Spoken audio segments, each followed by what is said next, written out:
ကဲကောင်းပါဖြစ်စင်တာလေကပြော ခါ တော့ ကျုံးညတာဆရာခါကျုံးညပြီးဒီခြေထောက်ကြီးကလေလိန်နေတယ်နည်းနည်းလမ်းလျှောက်ပြစ်လဲ မရှောင်းနိုင်ဘူးဘယ်လောက်ကြာဖြစ်လဲ နောက်လက်ပါပြော လက်ကလည်းကျင်ပြီးတော့ လက်တွေလည်းကျင်းနေဟာဘယ်လောက်ကြာဖြစ်နေ ဟိုလောက်ရှိပြီ၄-6လောက်လောက်ရှိပြီ ကဲကောတော့ဘလို့သိပြောလာတယ်ကဲပြော လိုက် ပါ ပေါ် ဦး မှာတွေ့တယ်ဆရာ အမလိုင်းမမတွေ့ဩ ကျွန်မမလောက်တက်လဲအဲ့ဒါသူ့အနေမှတ်ထားပေးသားလို့ ကောတော့လာပြောက်ချင်လို့လားကိုစားလို့အဲ့လိုရလားကဲဆရာ အဲ့ မ မ င်းမ ပြောဘူးစားတော့လည်းနည်းနည်းပဲစားတာ အဲ့တော့လည်းနည်းနည်းလို့စားစီးဝင်းနေမှလား မမှန်ဘူးစီးရတော့မှမမှန်ဘူး ဝင်းမမှန်နော် ဟုတ်ကဲ့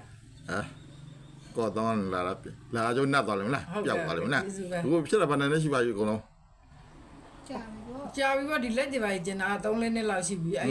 ခြေထောက်ဖြစ်လာတော့5-6လောက်ရှိပါတယ်အဲ့လိန်ပြီးမရှောင်နိုင်တာ ခါလဲနာတယ်ပေါ့ တက်လာလား အခါနာတာတွေရောအကုန်လုံးမကြခင်ရပိုင်းမှာပြောက်သွားလို့လားနော်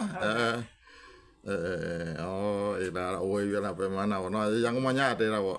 အခုဘယ်တော့ဘလို့ပြန်မလားဒီကနေက ကျွန်မလိန်နဲ့ပဲလာလိန်နဲ့ပြန် လေနဲ့ပဲပြန်မှာဘယ်လောက်ဝေးရလေရင်က ကိုသိန်းသက်သာ ကိုသိတော့ဆိုတော့ပြန်ဆက်ရှက်သေး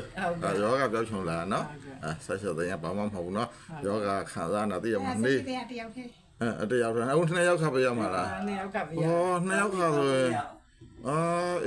ဆက်ရှက်2ယောက်ဆိုတော့36သိန်း 40ကျော်တယ်ဘာလို့ဆိုတော့ဘက်ကပြန်အောင်မှာရိုးရရတဲ့ပြန်မှာ तू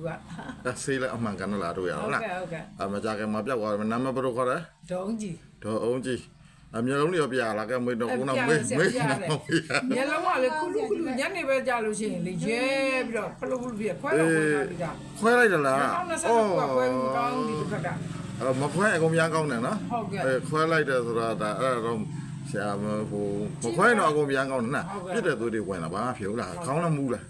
ခေါင်းတော့မဟုတ်ဘူး မူစကြောတက်တယ် စကြောလည်းမတက်ဘူးအဲ့မနက်ကတော့ စပင်းကျွတ်လားစပင်းကျွတ်လားအောင် ဟုတ် ကျွတ်တာရောနဲ့အကုန်ပြန်ကောင်းပါနော်ကမင်းမွေးတိုင်းဖာမွေးတိုင်းဖြစ်ပါစေကကောတော့ပြန်သွားဟိုကြကောင်းပါလိမ့်မယ်နော်ဟုတ်ကဲ့ပါကောင်းပါလိမ့်မယ်